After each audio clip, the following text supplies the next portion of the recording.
Praise the lord. మహాదేవునికి మహిమ కలుగునుగాక.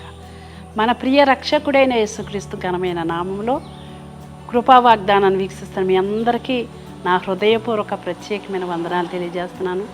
బాగున్నారా? ప్రతిరోజు దేవుని వాగ్దానం కొరకు కనిపెడుతున్నారా? దేవుని సన్నిధిని అనుభవించడానికి ఉదయకాలమే దేవునికి సమయం ఇవ్వడానికి ఇష్టపడుతున్నారా? ఆ విధంగా చేసినట్లయితే దేవుడు మిమ్మలను మీ కుటుంబాలను ఆశీర్వదిస్తాడు. మీ కుటుంబాల్లో ఏ లోటు రాకుండా సర్వ సమృద్ధిని దేవుడు అనుగ్రహిస్తాడు. దేవుడు మనకి ఇస్తున్నటువంటి ఈ కృపా వాగ్దానాన్ని బట్టి ప్రతిరోజు కూడా మనం ఎంతగానో సంతోషించి దేవుని సన్నిధిలో మనం జీవిస్తూ ఉన్నాము. ఈ దినాన్ని దేవుడు మనకి ఇస్తున్న ఈ వాగ్దానాన్ని జ్ఞాపకం చేసుకుందాం. హగ్గై ప్రవచన గ్రంథం 2వ అధ్యాయము 5వ వచనం. నా ఆత్మ మీ మధ్య ఉన్నది కనుక భయపడకూడి. దేవునికి మహిమ కలుగును కాక. దేవుని ఆత్మ మన మధ్యన ఉన్నది. నమ్ముతున్నావా? దేవుని ఆత్మ మన మధ్యన ఉన్నది కాబట్టి భయపడొద్దు అని దేవుడు చెప్తున్నాడు. దేవుని ఆత్మ ఎప్పుడు ఉంటుందండి? దేవుని శక్తి ఎప్పుడు మనతో ఉంటుంది? దేవుడు మనతో ఎప్పుడు ఉంటాడు?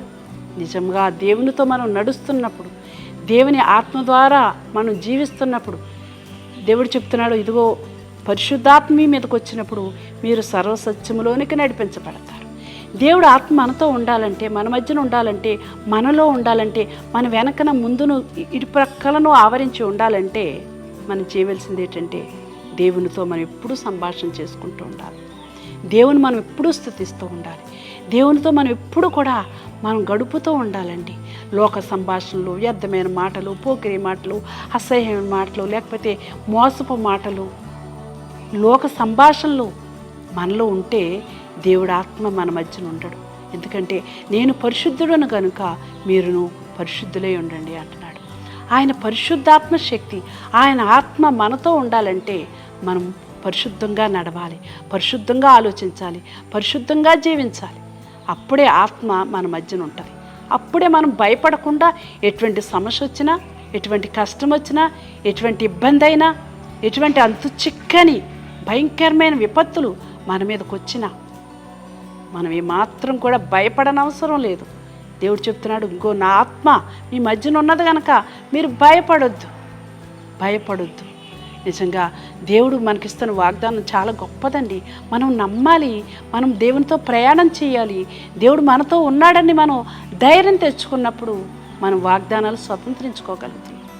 దేవుడు రోజు మనకు వాగ్దానం ఇస్తున్నాడు. దేవుడు ఒక్కొక్క విధంగా ఒక్కొక్క రోజు మనతో మాట్లాడుతూ ఉన్నాడు.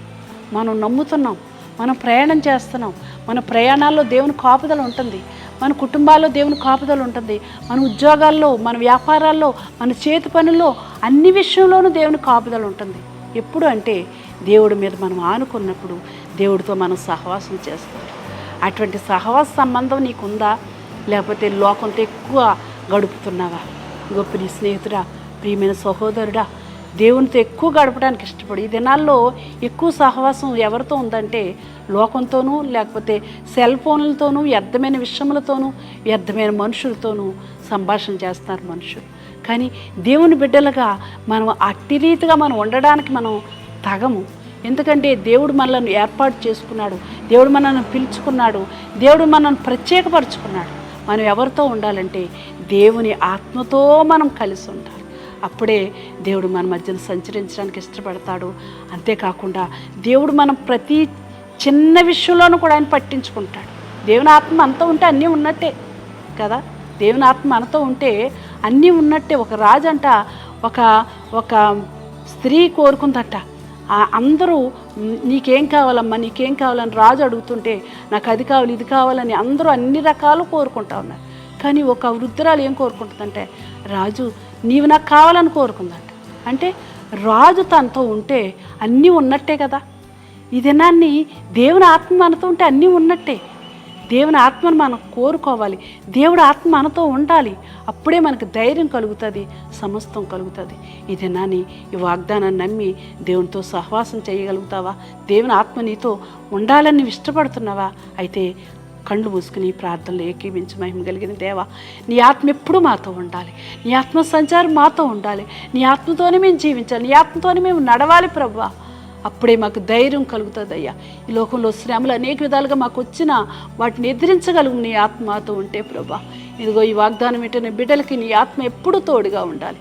వారికి ఉన్న ప్రతి సమస్య విడుదల కావాలి, ప్రతి కష్టం విడుదల కావాలి. గొప్ప ధైర్యాన్ని ఇది నన్ను మీరు అనుగ్రహించండి.